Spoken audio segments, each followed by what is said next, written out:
അധികാരത്തിൽ കയറുമ്പോൾ 95 ബാറുകളാണ് കേരളത്തിലുണ്ടായിരുന്നെങ്കിൽ ഇന്ന് 990 ബാറുകളിലേക്ക് എത്തി നിൽക്കുകയാണ്. പ്രിയപ്പെട്ടവരെ, മദ്യഷാപ്പുകളുടെ എണ്ണം അനുദിനം വർദ്ധിച്ചുകൊണ്ടിരിക്കുകയാണ്. അതുകൊണ്ട് തന്നെ കേരളത്തിന്റെ സമാധാന അന്തരീക്ഷത്തെ തകർത്തുകൊണ്ട് മുമ്പോട്ട് പോവുകയാണ്.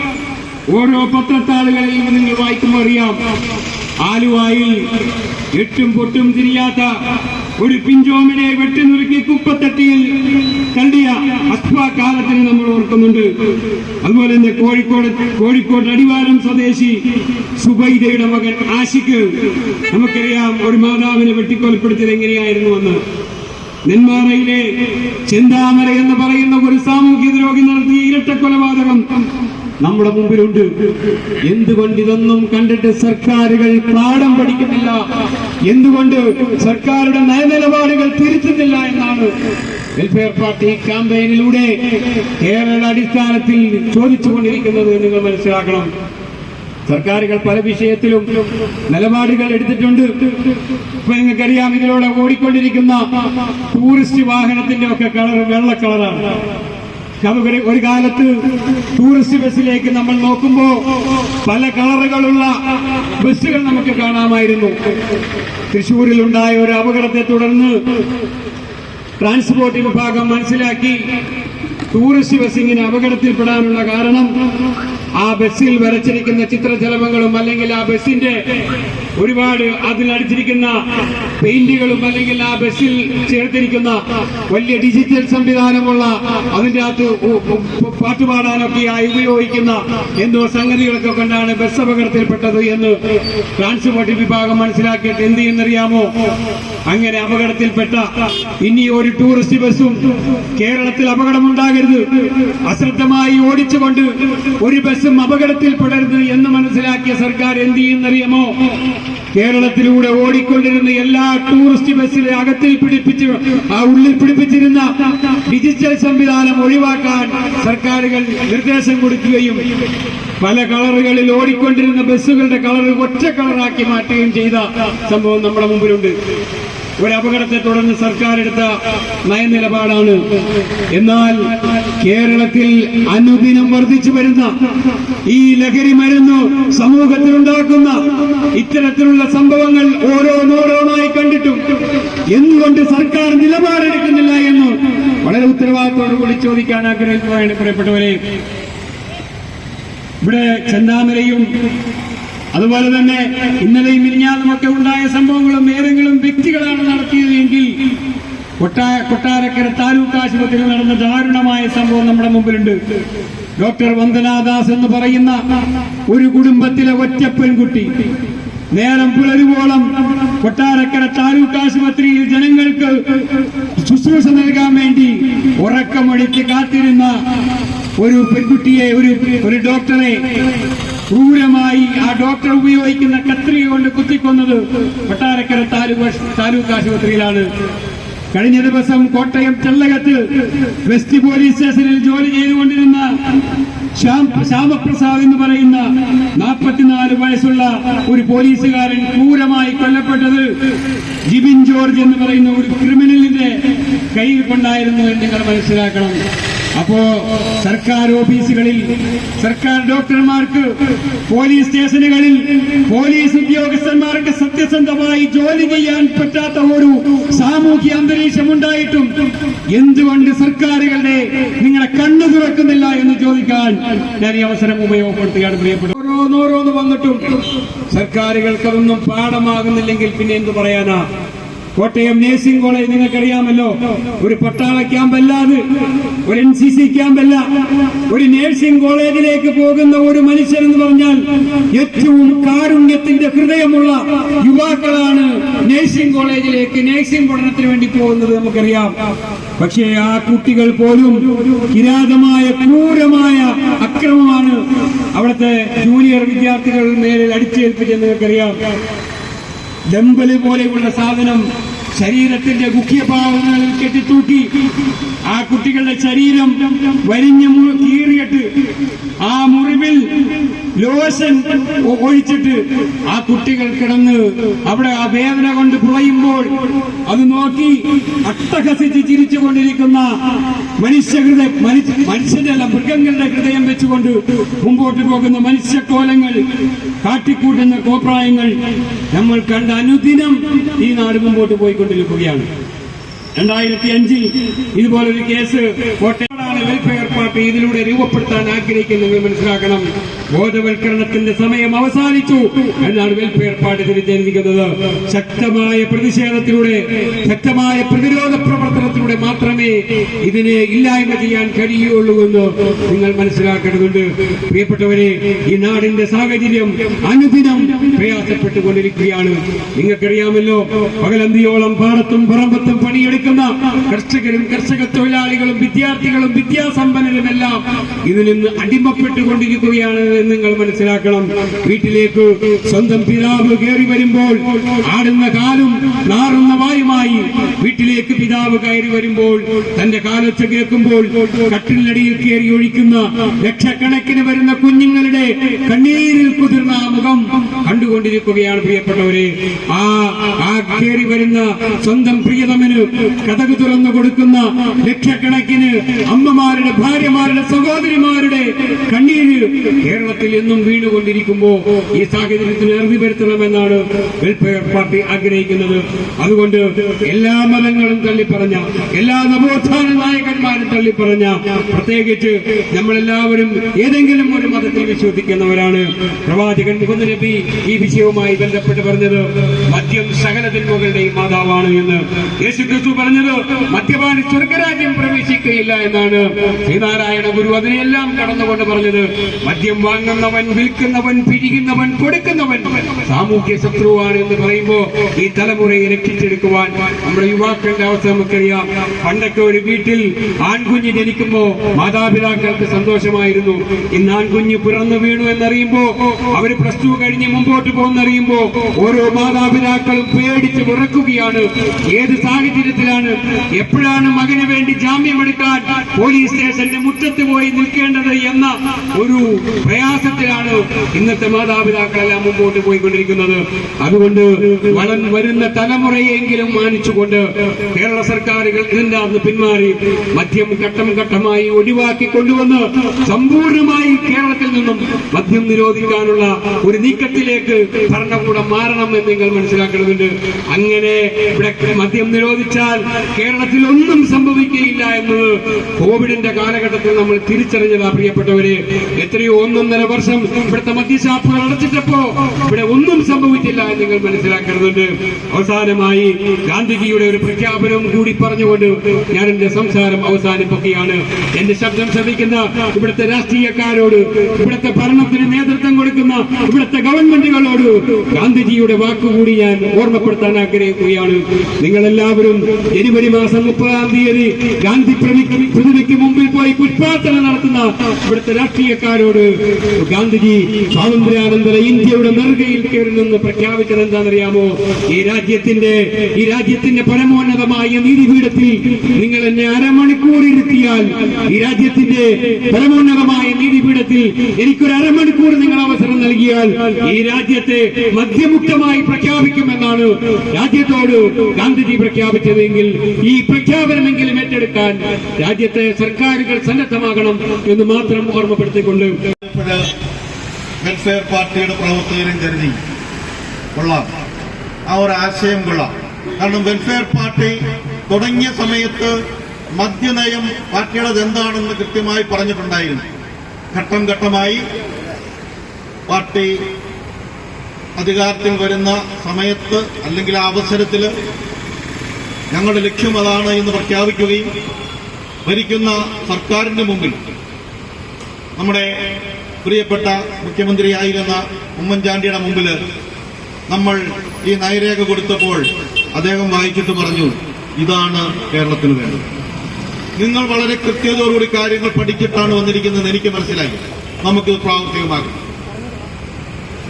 ഇച്ഛാശക്തിയുള്ള ഒരു ഗവൺമെന്റ് അതിന് തയ്യാറാകേണ്ട സ്ഥാനത്ത് ഒരു ഏകാധിപതിയെ പോലെ ഞങ്ങൾ എടുക്കുന്ന തീരുമാനമില്ലെങ്കിൽ ഞാൻ എടുക്കുന്ന തീരുമാനം നിങ്ങൾ അനുസരിച്ചുകൊള്ളൂ എന്ന് പറയുന്ന രീതി കേരളത്തിൽ ഭരണം നടന്നുകൊണ്ടിരിക്കുകയാണ്.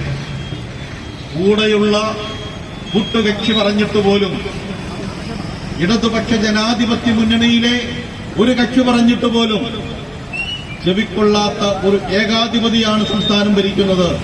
അതുകൊണ്ടാണ് പാലക്കാട് ഇലപ്പുള്ളിയിൽ മദ്യനിർമ്മാണശാല തുറക്കുമെന്ന് അദ്ദേഹം തുടരെ വിളിച്ചു പറഞ്ഞുകൊണ്ടിരിക്കുന്നു. പിണറായി വിജയൻ എന്ന് പറയുന്ന മുഖ്യമന്ത്രി, അദ്ദേഹം ഒരു കാര്യം ശ്രദ്ധിച്ചാൽ കൊള്ളാം. ഇവിടെ കേരളയിൽ എന്തു വന്നാലും കൊണ്ടുവരുമെന്ന് പറഞ്ഞ ആള് കേരളയിൽ പദ്ധതി ഉപേക്ഷിക്കേണ്ടി വന്നു. അത് ആരുടെയും മിടുക്കല്ല, ഇവിടുത്തെ ജനങ്ങളുടെ മിടുക്കാണ്. ജനങ്ങൾ ഒറ്റക്കെട്ടായി നിന്നൊരു തീരുമാനമെടുത്താൽ അതിന്റെ മുകളിൽ ഒരു കാര്യം നടപ്പാക്കാനൊന്നും ഒരു സർക്കാരിനും സാധിക്കില്ല. അത് ഏത് വലിയ സർക്കാരാണെങ്കിലും ശരി, ജനം ഒറ്റക്കെട്ടായ ഒരു തീരുമാനമെടുത്താൽ അതിന് കീഴ്വഴങ്ങുക മാത്രമേ സർക്കാരുകൾക്ക് പറ്റുകയുള്ളൂ.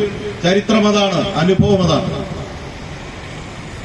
അതുകൊണ്ട് പാലക്കാട്ട് മദ്യനിർമ്മാണശാല കൊണ്ടുവരുമെന്ന് ഓരോ ചർച്ചയിലും ഇരുന്ന് വീമ്പിളക്കുന്ന പിണറായി, അദ്ദേഹത്തോട് ഞങ്ങൾക്ക് പറയുവാനുള്ളത്, വെൽഫെയർ പാർട്ടി അത്ര വലിയ സ്വാധീന ശക്തിയുള്ള പാർട്ടിയൊന്നുമല്ല എന്ന് നിങ്ങൾ പറയുന്നുണ്ടെങ്കിലും കേരളത്തിലെ ജനങ്ങൾക്ക് മനസ്സിലായിട്ടുണ്ട്, ഒരു രാഷ്ട്രീയ ദൌത്യം സാമൂഹ്യ പ്രതിബദ്ധതയോടുകൂടി നിറവേറ്റുന്ന പാർട്ടി വെൽഫെയർ പാർട്ടിയാണെന്ന് കേരളത്തിലെ ജനങ്ങൾ തിരിച്ചറിഞ്ഞിട്ടുണ്ട്. അതുകൊണ്ട് വെൽഫെയർ പാർട്ടി നേതൃത്വം കൊടുക്കുന്ന പല സമരങ്ങളും വിജയിച്ചിട്ടുമുണ്ട്. കാരണം പാർട്ടിക്ക് അവിടെ ജനങ്ങളുടെ നന്മ മാത്രമേ ലക്ഷ്യമുള്ളൂ.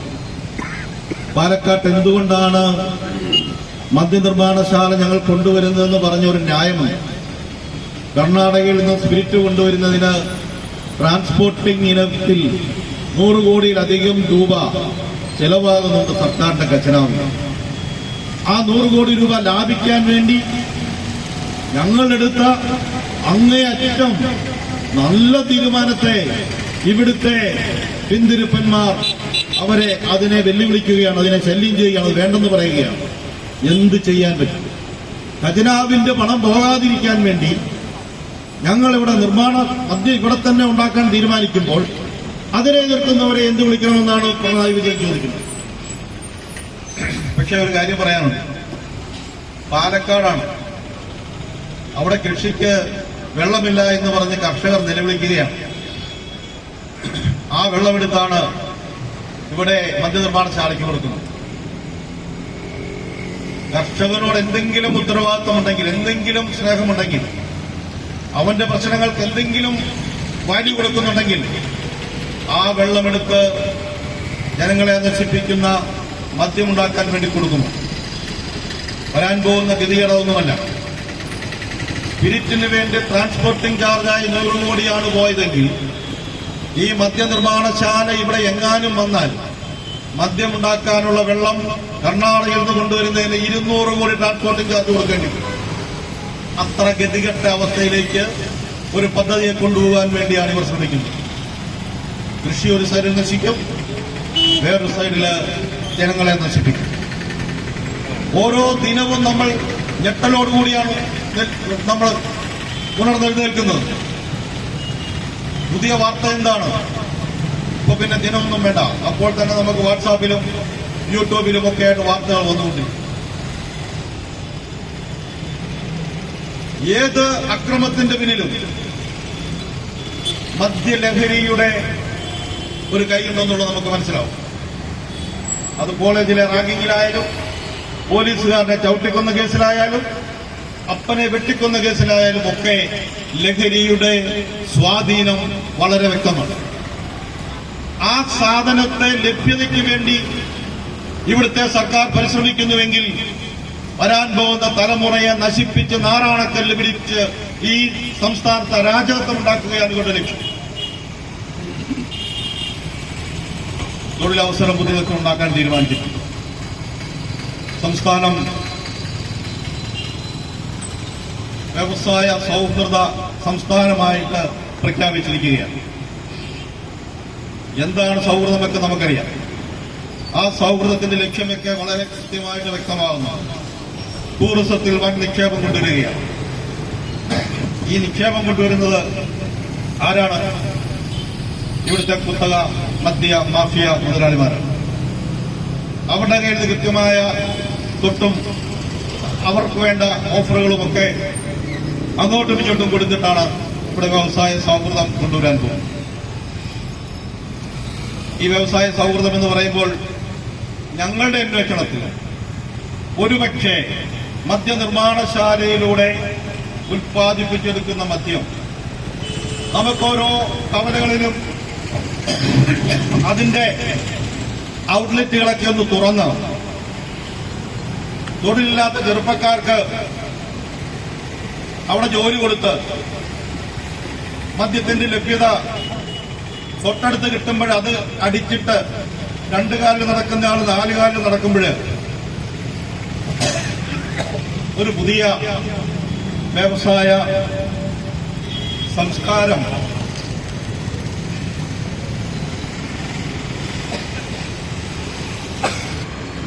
മദ്യത്തിന്റെ കണക്കെടുക്കുമ്പോൾ അതിൽ നിന്ന് നമുക്ക് കിട്ടുന്ന വരുമാനത്തിന്റെ 4 ഇരട്ടിയിലധികം അതുണ്ടാക്കി വെക്കുന്ന വിപത്തിന് വേണ്ടി ചിലവഴിക്കുന്നുണ്ട് എന്ന സത്യം നമ്മൾ മനസ്സിലാക്കേണ്ടത്. അവർ ജാഗരൂകരായാൽ മാത്രമേ നമുക്ക് നമ്മുടെ കുഞ്ഞുങ്ങളെ രക്ഷിച്ചെടുക്കാൻ പറ്റുകയുള്ളൂ. അതുകൊണ്ടാണ് വെൽഫെയർ പാർട്ടി സംസ്ഥാനമൊട്ടാകെ ഇതിനൊരു ക്യാമ്പയിൻ സംഘടിപ്പിച്ചിരിക്കുന്നത്.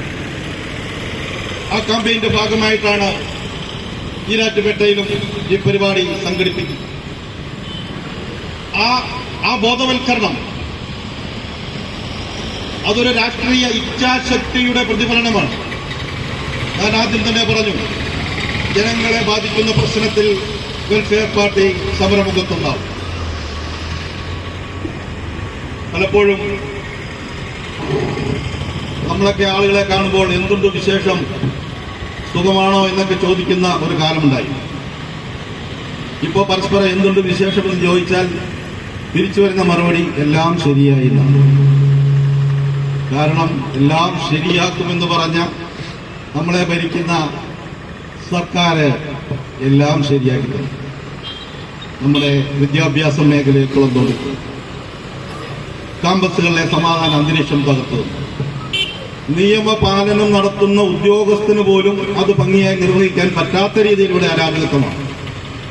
പോലീസ് സംവിധാനം ആകെ താറുമാറായി. ഇതൊക്കെ കാണിക്കുന്നത് ഇവിടെ ലഹരി മാഫിയകൾക്ക്, രാസലഹരിക്ക്, മദ്യലഹരിക്ക് മനുഷ്യനെ അടിമപ്പെടുത്തുവാനുള്ള എല്ലാ സാഹചര്യങ്ങളും ഭരണ സംവിധാനത്തിനുള്ളിൽ നിന്നുകൊണ്ട് തന്നെ ചെയ്തു കൊടുക്കുന്ന ആളുകൾ ഉണ്ട് എന്നാണ്. അല്ലെങ്കിൽ ഈ ദുരവസ്ഥയൊന്നും ഉണ്ടാവില്ല. ഇനിയിപ്പോ പഞ്ചായത്ത് ഇലക്ഷനും നിയമസഭാ ഇലക്ഷനും ഒക്കെ വരാൻ പോവുകയാണ്. അപ്പോൾ സ്വാഭാവികമായിട്ട് പറയും, ഞങ്ങൾ ഇവിടെ സമാധാനം ഉണ്ടാക്കും, പോലീസിംഗ് വളരെ ശക്തമാക്കും, മദ്യം ഞങ്ങൾ കുറച്ചു കൊണ്ടുവരും എന്നൊക്കെ പറഞ്ഞ് നമ്മുടെ അടുത്ത് വരുമ്പോൾ നമ്മൾ ഈ ആളുകളോടൊന്ന് മുഖത്ത് നോക്കി ചോദിക്കാനുള്ള തന്റെ ഇടം കേരളത്തിലെ ജനങ്ങൾ കാണിക്കണം. നിങ്ങൾ 8 വർഷം മുമ്പ് നിങ്ങളുടെ പ്രകടനപത്രത്തിൽ പറഞ്ഞിരിക്കുന്ന കാര്യങ്ങളോട് 1% നിങ്ങൾ നീതി പുലർത്തിയോ? നിങ്ങൾ കേരളത്തിലെ വ്യവസായം കൊണ്ടുവരുന്നത് മദ്യത്തിലൂടെയാണോ? നിങ്ങൾ കേരളത്തിലെ സമാധാനം തകർക്കുവാൻ വേണ്ടി മനഃപൂർവ്വം രോമം കൊടുത്തിരിക്കുന്ന ചില പദ്ധതികളാണെന്ന് കേരളത്തിലെ ജനങ്ങൾ അവരോട് വിളിച്ചു പറയണം. എന്നിട്ട് അവർക്ക് വോട്ടിലൂടെ തന്നെ മറുപടി കൊടുക്കണം. രാഷ്ട്രീയ അവകാശം നമ്മൾ ഉപയോഗിക്കണം. ഇതൊരു പൊളിറ്റിക്കൽ ഇഷ്യൂ ആയിട്ട് തന്നെ കേരളത്തിലെ ജനങ്ങൾ കാണേണ്ടതുണ്ട്. കാരണം മദ്യനിർമ്മാണശാല എന്ന് പറയുന്നത് ഒരു നാടിന്റെ അരാജകത്വമാണ് വിളിച്ചോതുന്നത്. മദ്യത്തിലൂടെയും ചൂതുകളിയിലൂടെയും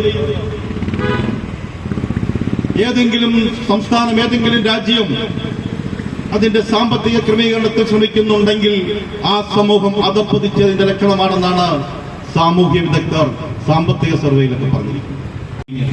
ഔദ്യോഗികമായി ഉദ്ഘാടനം പ്രഖ്യാപിച്ചതുകൊണ്ട് ഞാൻ എളിയ വാക്കുകൾ ഉപസംഹരിക്കുകയാണ്. നന്ദി, നമസ്കാരം. ജയ് വെൽഫെയർ പാർട്ടി. ഇതിനോടകം തന്നെ ഇവിടെ വിശദീകരിക്കപ്പെട്ടു കഴിഞ്ഞു.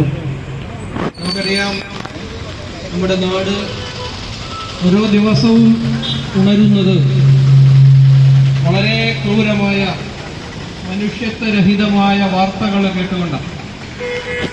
ഒരുപാട് ഉദാഹരണങ്ങൾ ഇവിടെ സവിസ്തരം പ്രതിപാദിക്കുകയുണ്ടായി. അങ്ങനെ ഈ രാജ്യത്ത് സംഭവിക്കുന്ന കൊടും കുറ്റകൃത്യങ്ങൾ കേട്ടാലറയ്ക്കുന്ന ഒരു മനുഷ്യൻ ചെയ്യുമോ എന്ന് നമ്മൾ അതിശയത്തോടു കൂടി നോക്കിക്കാണുന്ന ഒരുപാട് ക്രൂരകൃത്യങ്ങൾ ഈ രാജ്യത്ത് നിർവഹിക്കപ്പെടുന്നുണ്ട് എങ്കിൽ വളരെ കൃത്യമായി നമ്മൾ മനസ്സിലാക്കേണ്ടതാണ് അതിൻ്റെ പിന്നിലെ ഏറ്റവും പ്രധാന വില്ലൻ എന്നത് ലഹരി ആണ് എന്ന് നമ്മൾ മനസ്സിലാക്കുക. ഇത് ഈ രാജ്യത്ത് ആകസ്മികമായി വിപണനം ചെയ്യപ്പെടുന്ന ഒന്നല്ല ലഹരി മരുന്നുകൾ എന്ന് നമ്മൾ വളരെ അടിവരയിട്ടുകൊണ്ട് മനസ്സിലാക്കേണ്ട യാഥാർത്ഥ്യമാണ്. വളരെ വലിയ തോതിലുള്ള ഒരു മാഫിയ ഇതിന്റെ പിന്നിൽ പ്രവർത്തിച്ചുകൊണ്ടിരിക്കുന്നു. നമുക്കറിയാം, ഇവിടെ ഈരാറ്റുപേട്ടയിൽ തന്നെ ഇത്തരം മാഫിയകൾക്കെതിരെ ഏതാനും സാമൂഹ്യ പ്രതിബദ്ധതയുള്ള യുവാക്കള് ചെറുവിരൽ അലക്കാൻ ശ്രമിച്ചപ്പോൾ ആ സന്ദർഭങ്ങളെയൊക്കെയും കായികമായി നേരിട്ടുകൊണ്ട് ഇനി ഒരാൾ പോലും ഇത്തരം മാഫിയകൾക്കെതിരെ നിലപാട് സ്വീകരിക്കരുത് എന്ന തരത്തിലുള്ള കായികമായ ആക്രമണം ഈരാറ്റുപേട്ടയിൽ പോലും ഉണ്ടായിട്ട് അധികം നാളുകളായിട്ടില്ല എന്ന് നമ്മൾ മനസ്സിലാക്കുക. അപ്പോൾ അങ്ങനെ പ്രാദേശികമായും അതുപോലെ തന്നെ സംസ്ഥാന തലത്തിലും ദേശീയ തലത്തിലും അന്തർദേശീയ തലത്തിലുമൊക്കെ വലിയ ഒരു മാഫിയയുടെ കൃത്യമായ ആസൂത്രണത്തിന്റെ ഫലമായിട്ടാണ് ഇന്ന് നമ്മുടെ പുതിയ തലമുറ അരാജകത്വത്തിലേക്കും അക്രമത്തിലേക്കും ഒക്കെ പോയിക്കൊണ്ടിരിക്കുന്നത് എന്ന് നമ്മൾ വളരെ കൃത്യമായി മനസ്സിലാക്കേണ്ടത്. നമുക്കറിയാം, ഇവിടെ ഒരുപാട് ലഹരി വിരുദ്ധ പ്രസ്ഥാനങ്ങൾ ഈ രാജ്യത്ത് സജീവമായിട്ടുണ്ട്. അവരൊക്കെയും കൃത്യമായ സന്ദർഭങ്ങളിൽ പ്രോഗ്രാമുകൾ സംഘടിപ്പിച്ചുകൊണ്ട് ബോധവൽക്കരണ പരിപാടികളൊക്കെ സംഘടിപ്പിച്ചുകൊണ്ട് മുന്നോട്ട് പോകുന്നവരാണ്. നമുക്ക് അതിനെയൊക്കെയും എല്ലാ അർത്ഥത്തിലും ഞങ്ങൾ ബഹുമാനിക്കുകയാണ്. നമുക്കറിയാം, അത്തരം സംഗതികൾ ഈ രാജ്യത്ത് നിർവഹിക്കപ്പെടേണ്ടതാണ്. പക്ഷെ അതിനേക്കാളൊക്കെ ഉപരിയായി നമ്മൾ കൃത്യമായി മനസ്സിലാക്കേണ്ട സംഗതി, ഇത്തരം വിഷയങ്ങളിൽ രാഷ്ട്രീയമായ ഇച്ഛാശക്തി ഉണ്ടാകുന്നുവെങ്കിൽ മാത്രമാണ് അതിനെ സമ്പൂർണമായി ഇല്ലാതാക്കാൻ കഴിയൂ എന്ന് നമ്മൾ മനസ്സിലാക്കേണ്ടതാണ്. ദൗർഭാഗ്യവശാൽ നമ്മുടെ നാട് ഇതുവരെ ഭരിച്ചിട്ടുള്ള രാഷ്ട്രീയ പ്രസ്ഥാനങ്ങൾ അത്തരം സന്ദർഭങ്ങളിലൊക്കെയും പരാജയപ്പെട്ടു പോകുന്ന കാഴ്ചയാണ് നമ്മൾ നാളിതുവരെയായി കണ്ടു കഴിഞ്ഞിട്ടുള്ളത്. അതിന്റെ കെടുതികളാണ് ഇന്ന് നമ്മൾ അനുഭവിച്ചുകൊണ്ടിരിക്കുന്നത് എന്ന് നമ്മൾ മനസ്സിലാക്കുക. ഒരുപാട് ഉദാഹരണങ്ങൾ ഇവിടെ സൂചിപ്പിക്കപ്പെട്ടു കഴിഞ്ഞു. ഏറ്റവും ഒടുവിൽ ഇവിടെ തിരുവനന്തപുരം ജില്ലയിലെ വെഞ്ഞാറമൂടിലെ ഒരു യുവാവ്, 23 വയസ്സുള്ള ഒരു ചെറുപ്പക്കാരൻ സ്വന്തം കുടുംബാംഗങ്ങളെ ചുറ്റികയ്ക്കടിച്ച് കൊന്നുകളഞ്ഞത് ഞെട്ടലോടുകൂടിയാണ് കേരളം കണ്ടത്. അതിന്റെയും ഒക്കെ പിന്നാമ്പുറം പരതുമ്പോൾ ലഹരിയുടെ അല്ലെങ്കിൽ അത്തരം സംവിധാനങ്ങളുടെ ഈ രാജ്യത്തെ അനിയന്ത്രിതമായ വ്യാപനം വലിയ പങ്ക് വഹിച്ചിട്ടുണ്ട് എന്ന് നമുക്ക് ഒരു സംശയം പറയാൻ വേണ്ടി കഴിയുന്നതാണ്. ഇവിടെ സൂചിപ്പിക്കപ്പെട്ടു, ഇടതുപക്ഷ ഗവൺമെന്റ് 9 വർഷം മുമ്പ് അധികാരത്തിലേക്ക് വന്ന സന്ദർഭം അവരുടെ പ്രകടന പത്രികയിൽ വളരെ കൃത്യമായി സൂചിപ്പിച്ച സംഗതിയാണ്, ഘട്ടം ഘട്ടമായി ഈ രാജ്യത്ത് മദ്യനിരോധനം ഏർപ്പെടുത്തും എന്നുള്ളത്. ആ സന്ദർഭത്തെ സംബന്ധിച്ച് പറയുമ്പോൾ നമുക്കറിയാം, ഇവിടെ സൂചിപ്പിക്കപ്പെട്ടു, ഉമ്മൻചാണ്ടി ഗവൺമെന്റ് യഥാർത്ഥത്തിൽ ഈ രാജ്യത്ത് മദ്യത്തിന്റെ ലഭ്യത കുറയ്ക്കുന്നതിന് ആവശ്യമായ നടപടികളൊക്കെ നിലവിൽ വന്നു കഴിഞ്ഞ ഒരു പശ്ചാത്തലത്തിലായിരുന്നു ഈ ഗവൺമെന്റ് അല്ലെങ്കിൽ ഇടതുപക്ഷ ഗവൺമെന്റ് അധികാരത്തിലേക്ക് വന്ന സന്ദർഭത്തിൽ അവരുടെ പ്രകടന പത്രികയിൽ വളരെ മഹത്തായ ഒരു സന്ദേശം മുന്നോട്ട് വെച്ചത്. ഘട്ടം ഘട്ടമായ മദ്യനിരോധനം ഇടതുപക്ഷ ഗവൺമെന്റ് അധികാരത്തിൽ വന്നാൽ നടപ്പിലാക്കും എന്ന് അവർ പ്രഖ്യാപിക്കുകയുണ്ടായി. ഇന്നും അത് മഷി ഉണങ്ങിയെങ്കിലും ഇന്ന് നമുക്ക് വായിച്ചെടുക്കാൻ കഴിയുന്ന യാഥാർത്ഥ്യമാണ്. ആരുടെയെങ്കിലും കയ്യിൽ പ്രകടന പത്രിക ഇരിപ്പുണ്ട് എങ്കിൽ നമുക്കത് വായിച്ചു നോക്കാവുന്നതാണ്. ഒരു കൗതുകത്തിന് ഘട്ടം ഘട്ടമായി മദ്യനിരോധനം നടപ്പിലാക്കും എന്ന് പറഞ്ഞുകൊണ്ട് അധികാരത്തിലേക്ക് വന്ന ഇടതുപക്ഷ ഗവൺമെന്റ്, പക്ഷേ ഇന്ന് നമുക്കറിയാം, ദൗർഭാഗ്യവശാല് നമ്മുടെ മദ്യവിപണന സംവിധാനങ്ങളുടെ എണ്ണവും വ്യാപ്തിയും ഒക്കെ അന്നുണ്ടായിരുന്നതിന്റെ 10-15 മടങ്ങായി വർദ്ധിച്ചു കഴിഞ്ഞിട്ടുണ്ട് എന്ന വസ്തുത നമുക്ക് നിഷേധിക്കാൻ വേണ്ടി കഴിയില്ല. ഓരോ വർഷവും ഗവൺമെന്റുകൾ മദ്യനയങ്ങൾ പ്രഖ്യാപിക്കുന്ന ഒരു ചടങ്ങ് രാജ്യത്തുണ്ട്. ഓരോ വർഷവും ഗവൺമെന്റുകൾ മദ്യനയം പ്രഖ്യാപിക്കാറുണ്ട്. ഞാൻ ഓർത്തു പോവുകയാണ്, 2022 ഈ ഗവൺമെന്റ്, ഇടതുപക്ഷ ഗവൺമെന്റ്, പിണറായി വിജയൻ ഗവൺമെന്റ് ഈ രാജ്യത്ത് മദ്യനയം അവതരിപ്പിച്ചപ്പോൾ അവർ സുപ്രധാനമായി പറഞ്ഞ ഒരു സംഗതി, മദ്യനിർമ്മാണ സംവിധാനങ്ങൾ ഇനി സ്വകാര്യ മേഖലയ്ക്ക് നൽകാൻ ഞങ്ങൾ ഉദ്ദേശിക്കുന്നില്ല, മറിച്ച് ഗവൺമെന്റ് തലത്തിലേക്ക് മദ്യനിർമ്മാണശാലകൾ പരിവർത്തിപ്പിക്കപ്പെടാൻ പോകുന്നു എന്നാണ് അന്ന് ഗവൺമെന്റ് പറഞ്ഞത്. അന്ന് പാലക്കാട് ജില്ലയിലെ മലബാർ ബ്രൂവറീസ് എന്ന് പറയുന്ന സർക്കാർ ഉടമസ്ഥതയിലുള്ള ഒരു പ്ലാന്റിന് തുടക്കം കുറിക്കുകയും ചെയ്തു. പ്രിയമുള്ളവരെ, അത് മദ്യം ഉൽപ്പാദിപ്പിച്ചുകൊണ്ടിരിക്കുക ഇപ്പോഴും. ആ 2022 നിന്നും 2025 എത്തുമ്പോഴേക്കും നമ്മൾ കാണുന്ന കൗതുകകരമായ സംഗതി, അന്ന് ഗവൺമെന്റ് പദ്ധതികൾക്കാണ് മുൻതൂക്കം നൽകിയിരുന്നത് എങ്കിൽ ഇന്ന് സ്വകാര്യ കമ്പനികളെ ഈ രാജ്യത്തേക്ക് ഒളിച്ചു കടത്തുന്ന പ്രവണതയാണ് നമുക്ക് കാണാൻ വേണ്ടി കഴിയുന്നത്. പാലക്കാട് എലപ്പുള്ളിയിൽ അയാസിസ് എന്ന് പറയുന്ന ഒരു സ്വകാര്യ കമ്പനിയെ ഈ കേരളത്തിലേക്ക് കൊണ്ടുവരികയാണ്. ആരും അറിയാതെ ഒളിച്ചു കടത്താൻ ശ്രമിക്കുകയാണ് ഇടതുപക്ഷ ഗവൺമെന്റ്. നമ്മൾ മനസ്സിലാക്കണം, ആരാണ് ഇതിന്റെ പിന്നിൽ പരിശ്രമിക്കുന്നത്. ശ്രീമാൻ MP രാജേഷ്, നമുക്കറിയാം, കേരളം കണ്ട വിപ്ലവകാരിയായ ഒരു ചെറുപ്പക്കാരനായിരുന്നു MP രാജേഷ്. ഇന്ന് അദ്ദേഹം മന്ത്രിയാണ്. ഇവിടെ സൂചിപ്പിക്കപ്പെട്ടു, കൊക്കക്കോള കമ്പനിക്കെതിരെ വളരെ ശക്തമായ പ്രക്ഷോഭത്തിന്റെ മുൻനിരയിലുണ്ടായിരുന്ന അന്നത്തെ DYFIയുടെ നേതാവായിരുന്നു ശ്രീ MP രാജേഷ്. അന്ന് അദ്ദേഹം ഒരുപാട് പ്രഭാഷണങ്ങൾ അവിടെ നടത്തി. ഇവിടെ ഞങ്ങളും ആ സമരത്തിലൊക്കെ പങ്കെടുത്ത ആ കാലഘട്ടത്തിൽ എനിക്ക് ഓർമ്മ വരിക. കാരണം ഒരു നാടിന്റെ ദൗർലഭ്യത്തെ ചൂഷണം ചെയ്തുകൊണ്ട് ആ രാജ്യത്തെ കർഷക സമൂഹത്തെ തകർത്തു കളയാനുള്ള പദ്ധതിയുമായിട്ടാണ് കൊക്കക്കോള വരുന്നത് എന്ന് അന്ന് MP രാജേഷും ഈ രാജ്യത്തിന്റെ നന്മയെ ആഗ്രഹിക്കുന്ന മുഴുവൻ സാമൂഹ്യ പ്രവർത്തകരും കേരളത്തോട് വിളിച്ചു പറഞ്ഞ വസ്തുതയാണ്. ഹൈന്ദവ ദർശനങ്ങളിൽ 3 ഘട്ടങ്ങളായിട്ടാണ് ഒരു പ്രകൃതി നിയമം സംവിധാനം ചെയ്യപ്പെട്ടിരിക്കുന്നത്. സൃഷ്ടി, സ്ഥിതി, സംഹാരം ഇവയ്ക്കെല്ലാം പ്രത്യേകം ഡിപ്പാർട്ട്മെന്റുകൾ. അതിൽ സംഹാരരുദ്ധനായ മഹേശ്വരനായ ശിവന്റെ ഏറ്റവും മൂർത്തമായ പ്രവർത്തന സംവിധാനങ്ങളുടെ രാത്രിയാണിത്. ലഹരി മാഫിയയെ സംബന്ധിച്ചിടത്തോളം അവരുടെ സംഹാരത്തിന്റെ കേരളത്തിലെ സാമൂഹിക ജീവിതത്തിൽ നിന്ന് ലഹരിയുടെ കരാളഹസ്തങ്ങളെ പറിച്ചെറിയുവാൻ പറ്റിയ വിധത്തിൽ ഒരു സമര സംവിധാനം തുടക്കം കുറിക്കുന്ന ഒരു വേദിയായി ഇത് പരിണമിക്കുകയാണ്. ഇതിന്റെ സംഘാടകർ അതിന് മാത്രം യോഗ്യതയുള്ളവരാണ്. ഏത് സമരരംഗത്തും വാക്കും പ്രവൃത്തിയും സ്വന്തം ജീവിതവും പരസ്പര പൂരകങ്ങളായി പ്രവർത്തിച്ചുകൊണ്ടിരിക്കുന്ന ഈ സഹോദരങ്ങളോടൊപ്പം ഒരുപാട് കാലം പ്രവർത്തിക്കാൻ എനിക്ക് സാധിച്ചിട്ടുണ്ട്. ഞാനിങ്ങനെ വഴിയരിയിൽ വന്ന് സംസാരിച്ചത് അധികം കേട്ടിട്ട് കാണില്ല. എന്നാൽ ഞാൻ ഒരു കാര്യം ഇവിടെ ഉറപ്പാക്കുകയാണ്. ഈ കടകളിൽ സാധനം വാങ്ങിക്കാൻ വന്നവരും ഈ കടകളിലെ മുന്നിൽ അലക്ഷ്യരായിട്ടിരിക്കുന്നത് ഒരു 10 മിനിറ്റ് സ്വന്തം കുടുംബത്തിന്റെ ഭാവിയെ കരുതി, സ്വന്തം മക്കളുടെ ഭാവിയെ കരുതി, സ്വന്തം രാജ്യത്തിന്റെ ഭാവിയെ കരുതി ശ്രമിക്കണമെന്ന് ഞാൻ അപേക്ഷിക്കുകയാണ്. ഈ വേദിയുടെ അനുവാദമുണ്ടെങ്കിൽ, ഈ ഉത്തമ സംഘത്തിന്റെ സമ്മതമുണ്ടെങ്കിൽ ഈ ലഹരി മാഫിയയെ നേരിടും എന്ന് പ്രഖ്യാപിക്കാൻ ഞാൻ ആഗ്രഹിക്കുകയാണ്. ഈരാറ്റുപേട്ടയ്ക്ക് അങ്ങനെ ഒരു ചരിത്രമുണ്ട്. മാഫിയ വിരുദ്ധ സമിതി എന്ന പേരിൽ ഒരു സംഘടനയുണ്ടാക്കി വളരെ ചരിത്രപ്രസിദ്ധമായ ഒരു നേട്ടം കൈവരിച്ച ഒരു സംഘം യുവാക്കളുടെ നാടാണിത്. മറ്റു സംഘടനകൾ ചെയ്തതുപോലെ ചെയ്യുകയാണെങ്കിൽ യശശരീരനായ പാർനാനി നൗഫൽ പാർനാനി നമ്മളെ വിട്ടുപോയി. അദ്ദേഹത്തിന്റെ ഓർമ്മ ഇവിടെ അനുസ്മരിക്കേണ്ടതാണ്. ഞങ്ങളുടെ സംഘടനയിൽ ഏറ്റവും അധികം റിസ്ക് എടുത്ത മാഫിയ വിരുദ്ധ സമിതി എല്ലാം ഉപേക്ഷിച്ച് ഒരുപാട് റിസ്ക് എടുത്ത ഒരു സഹോദരനായിരുന്നു നൗഫൽ പാർനാനി. ഒരിക്കൽ കാഞ്ഞിരപ്പള്ളിയിൽ പ്രസവിച്ചോണ്ടെന്ന് പറഞ്ഞു, കുര്യാക്കോസ് എല്ലാം വിട്ടതിന്റെ പറയണ കാണുന്നത്. അപ്പൊ ഞാൻ അന്നേരം ആലോചിച്ചൊരു കാര്യം, ഞാൻ എടുത്തതിന്റെയൊക്കെ ഒരുപാട് റിസ്ക് എടുത്ത കുറെ ഉത്തമ പുരുഷന്മാരുള്ള ഒരു പ്രസ്ഥാനമാണെന്ന്. അത് പറഞ്ഞു വരുമ്പോഴാണ് നമുക്ക് ഈ വേദിക്ക് ഇന്നൊരു പുതിയൊരു അനുഗ്രഹം ഇവിടെയുള്ളത്. സണ്ണി മാത്യു പ്രസംഗിക്കാൻ വരാൻ താമസിക്കും, ആ സമയം എനിക്ക് വരുമെന്ന് പറഞ്ഞപ്പോൾ ഞാൻ എന്റെ മനസ്സിൽ കരുതി ഒരു ബൈബിൾ വാചകം ഉദ്ധരിച്ച് ഷൈൻ ചെയ്തൊക്കെ സംസാരിക്കാം. എന്റെ പിന്നാലെ വരുന്നവൾ എന്നേക്കാൾ വലിയവൻ, അവന്റെ ചെരുപ്പിന്റെ വാറ് കഴിക്കാൻ ഞാൻ യോഗ്യനല്ല എന്നൊക്കെ പറഞ്ഞ് തുടങ്ങണമെന്ന് ഓർത്തിട്ടുണ്ടോ സണ്ണി മാത്യു ആദ്യമേ വന്നു.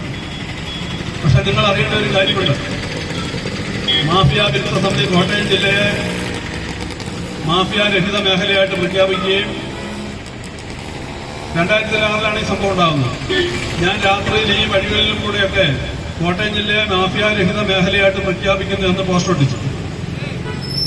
പിറ്റേന്ന് രാവിലെ എന്റെ പിതാവ് മൂന്നവിൽ വന്ന് ഇതിലെ പോകുമ്പോൾ പേട്ടയിലെ എന്റെ പിതാവിന്റെ സുഹൃത്തുക്കൾ പറഞ്ഞു, നിങ്ങളുടെ മോൻ ഒട്ടിച്ചു വെച്ചിരിക്കുന്ന വാചകമാണ് കോട്ടയം ജില്ലയെ മാഫിയാരഹിത മേഖലയായിട്ട് പ്രഖ്യാപിച്ചിരിക്കുന്നതാണ് എഴുതിയിരിക്കുന്നത്.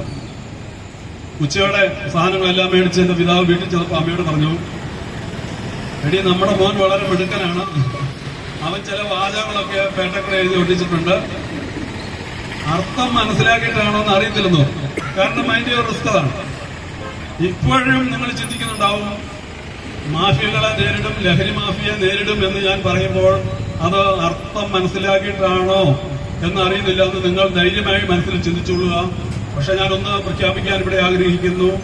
ഈരാറ്റുപേട്ടയുടെ മണ്ണിൽ നിന്ന് ലഹരി മാഫിയെ നേരിടുമെന്ന് പറയുമ്പോൾ കേരളത്തിൽ ഏറ്റവും യോഗ്യമായ നാട് മാഫിയകളെ നേരിടാൻ, ഒരു തിന്മയെ നേരിടാൻ എന്തൊക്കെ നഷ്ടം വന്നാലും അരയും തലയും കുറുക്കി ഒരു ആശയ പ്രതിബദ്ധതയോടെ വിശ്വസിക്കാവുന്ന ആളുടെ കൂടെ നിൽക്കുന്ന ഒരു സമൂഹമാണിത്. ആർക്കും ധൈര്യമായിട്ട് കടന്നു ചെല്ലാവുന്ന ഒരു തിന്മയ്ക്കെതിരെ യുദ്ധം പ്രഖ്യാപിക്കുമ്പോൾ ആർക്കും നെഞ്ചി വിരിച്ച് പിന്നാൽ നിൽക്കാവുന്ന ഒരു സമൂഹത്തിന്റെ മേലിൽ നിന്നാണ് ഞാനിത് പറയുന്നത്. ആ അനുഭവം വെച്ചാണ് ഞാനിത് പറയുന്നത്. മാഫിയകളെ നേരിടുമെന്ന് പറഞ്ഞാൽ ലഹരി മാഫിയയ്ക്കുള്ള ആദ്യത്തെ അടി ഈരാറ്റുപേട്ടയിൽ നിന്ന് തുടങ്ങും, ഉറപ്പാണ്. എന്തൊക്കെ ലാഭനഷ്ടങ്ങൾ വന്നാലും അവരെ നേരിടുമെന്ന് പറഞ്ഞാൽ നേരിടാനുള്ള സംവിധാനം ജനത്തിനുണ്ട്. അല്ലാതെ മറ്റു മാർഗമില്ല. യുദ്ധത്തിലെ കാര്യം പോലെയാണ്. യുദ്ധത്തിലെ നിയമം ഷൂട്ട് ടു കിൽ എന്നാണ്. കൊല്ലാൻ വേണ്ടി നിറയൊഴിക്കുക, ഒരു ഉണ്ട പോലും വേസ്റ്റാക്കണം. ഈരാറ്റുപേട്ടയുടെ ഈ മണ്ണിൽ സാക്ഷരരായ വളരെ സമ്പന്നരായ മാതാപിതാക്കളുടെ കഴുത്തിൽ കത്തി വെച്ചിട്ട് ലഹരി മേടിക്കാൻ പൈസ വാങ്ങിക്കുന്ന സംഭവങ്ങൾ നടക്കുന്നുണ്ട്. ഒരുപാട് കുഞ്ഞുങ്ങൾ അനാഥമാകുന്നുണ്ട്. വളരെയധികം കഷ്ടപ്പെട്ടും വളരെയധികം പ്രതിബന്ധങ്ങൾ നേരിട്ട് ജീവിക്കുന്ന ഒരു സമൂഹമാണ് ഈരാറ്റുപേട്ട ഇന്ന്. ലോകത്തിന് മാതൃകയാണ്ട ഒരു സമൂഹമാണ്. പല പല കാരണങ്ങളാൽ, ഒത്തിരി കാരണങ്ങളാൽ മാതൃകയാക്കപ്പെടേണ്ട ഒരുപാട് സമരങ്ങളുടെ വേദിയാവുന്ന ഈ മേഖലയെ തടഞ്ഞു സ്വാതന്ത്ര്യത്തോടെ അഭിമാനത്തോടെ മുന്നോട്ട് കൊണ്ടുപോകാൻ ഈ ലഹരിക്കെതിരെ പൊരുതിയേ പറ്റും. ഒരു വിവാഹം വഴി, അല്ല സ്കൂളിൽ പോയിട്ട് ഒരു കുഞ്ഞ് തിരിച്ചു വരുമ്പോൾ, അല്ല ഒരു സൗഹൃദം വഴി ലഹരിക്ക് അടിമയായി പോകുന്ന ഒരു കുടുംബം, അത് മൊത്തം തകരുകയാണ്. മറ്റു വിഷയങ്ങളെല്ലാം എല്ലാവരും പറഞ്ഞ സ്ഥിതിക്ക് മാഫിയയുടെ യഥാർത്ഥ അർത്ഥത്തിലേക്ക് നിങ്ങളുടെ ഒരു ശ്രദ്ധയോടെ ക്ഷണിക്കാൻ ഞാൻ ആഗ്രഹിക്കുകയാണ്. മാഫിയ എന്ന് പറഞ്ഞാൽ അതൊരു കുറ്റവാളികളുടെ സംഘമല്ല. കുറ്റവാളികളെ നേരിടേണ്ടത് പോലീസാണ്, നിയമ സംവിധാനമാണ്, ആഭ്യന്തരമന്ത്രിയാണ്, മുഖ്യമന്ത്രിയാണ്, ഗവൺമെന്റാണ്. അവരത് ചെയ്യുന്നില്ലെങ്കിൽ കോടതിയുടെ ഇടപെടലുണ്ടാവും, അല്ലെങ്കിൽ സാംസ്കാരിക നേതാക്കൾ സംഘടനകൾ ഉണ്ടാകുന്നു. പക്ഷേ കേരളത്തിന്റെ ഈ അധപ്പതിച്ച സമയത്തും അഴിമതിയുടെ കാര്യത്തിലാണെങ്കിലും വർഗീയമായ നിലപാടുകളുടെ കാര്യത്തിലാണെങ്കിലും മാഫിയകളുടെ കാര്യത്തിലാണെങ്കിലും പ്രതികരിക്കാൻ ആരുമില്ലാത്തൊരവസ്ഥ. കഴിഞ്ഞ ദിവസം ഇവിടെയുണ്ടായ സംഭവത്തെപ്പറ്റി ഞാനൊരു ഒരു ഫേസ്ബുക്ക് പോസ്റ്റ് ഇട്ടു. പക്ഷെ പലരും അത് മനസ്സിലാകുന്നില്ലെന്നൊക്കെ പറഞ്ഞതിൽ ഞാനതൊന്ന് ഇവിടെ വിശദീകരിക്കാൻ ആഗ്രഹിക്കുകയാണ്. ഞാനിട്ട പോസ്റ്റ് ഇങ്ങനെയായിരുന്നു: പതിരുപാടത്ത് ശവം കിട്ടാതെ കഴുകൻ വയല് വൈക്കോൽ തിന്നുന്ന കാലം വരും. പതിരുപാടത്ത് ശവം കിട്ടാതെ കഴുകൻ വൈക്കോൽ തിന്നുന്ന കാലം വരുന്നു. അത് കാണുവാൻ പീച്ചിയുടെ വംശം ഇവിടെ ഉണ്ടാകുകയില്ല എന്ന് ഞാൻ എഴുതി. എന്തുകൊണ്ടെന്നാൽ അതെന്റെ ഉത്തരവാദിത്വമായിട്ട് ഞാൻ കരുതി.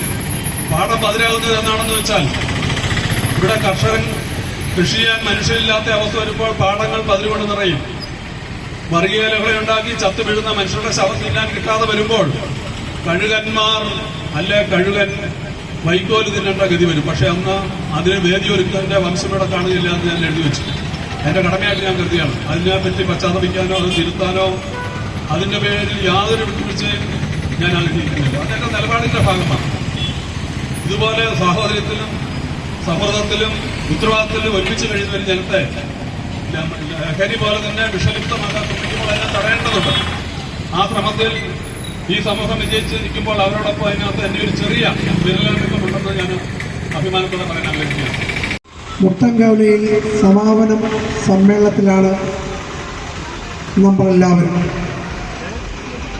ലഹരിയുമായി ബന്ധപ്പെട്ടുകൊണ്ട്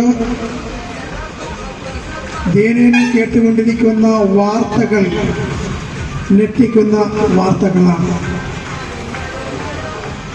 ഇന്നലെ നടന്ന സംഭവം എല്ലാവരും വിശദീകരിച്ചു കഴിഞ്ഞു. ഇന്ന് നടന്ന സംഭവവുമായി ബന്ധപ്പെട്ടുകൊണ്ട് ഞാൻ നിങ്ങളെ ശ്രദ്ധ കൊടുക്കുകയാണ്. കുറയ്ക്കുമെന്ന് പറഞ്ഞ സർക്കാർ കേറിയ സമയത്ത് 69 ബാർ ഉണ്ടായിരുന്നത് ഇപ്പൊ കേരളത്തിൽ 950ഓളം ബാറുകൾ യഥേഷ്ടം ലൈസൻസ് കൊടുത്ത് പ്രവർത്തിച്ചുകൊണ്ടിരിക്കുകയാണ്.